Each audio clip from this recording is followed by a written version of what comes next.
নমস্কার বন্ধুরা, একটি ছোট্ট ব্লগে আপনাদের সবাইকে স্বাগত। তো কিছুদিন আগে আমি আর কল্পনাদির সাথে করে চলে গেছিলাম কলকাতাতে।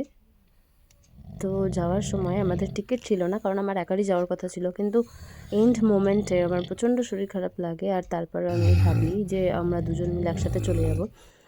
কিন্তু ট্রেনে ওঠার পর 1900 টাকা ফাইন দেওয়ার পরেও সিট দিলেন না টিটি মহাশয়, এবং তারপরে আমরা এরকমভাবে যাচ্ছিলাম।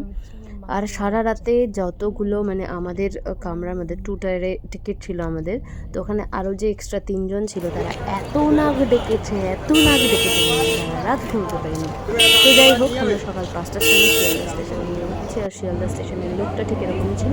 তারপর ফ্ল্যাটে ঢুকে ওখান থেকে রেডি কাকের বাসা দেখো, কাক রেজিস্ট্রেশন সার্টিফিকেট নেওয়া ছিল, কাকের মা ওটা। তো আমরা খুব ভুল করেছিলাম, দিয়ে দিল। সকালে একবার এখানে আসতাম তাহলে এত লাইন দিতে আমাকে হতো না। তো যাই হোক, 211 জনে নাম ছিল এবং সেটা কাজটা করতে করতে প্রায় বিকেল 5টা বেজে গেছিলো। আর তারপর ওখান থেকে চলে গেলাম বউবাজারে ভাইয়ের অফিস ছিল, সেখান থেকে দেখা করে তারপরে চলে এলাম বাড়িতে, এবং শ্রীলেদার্সে কিছু শপিং করে তারপর চলে গেছিলাম বাড়িতে। এবং বাড়িতে গিয়ে আগামী দিনের সকালবেলায় আমরা ট্রেন ধরে নিলাম, আর তারপর পৌঁছে গেলাম ইভিনিংয়ে 8টার সময় বাড়িতে। আর এখানে দেখুন ডেজি আমাকে একদিন পরে দেখে খুশি হয়েছে।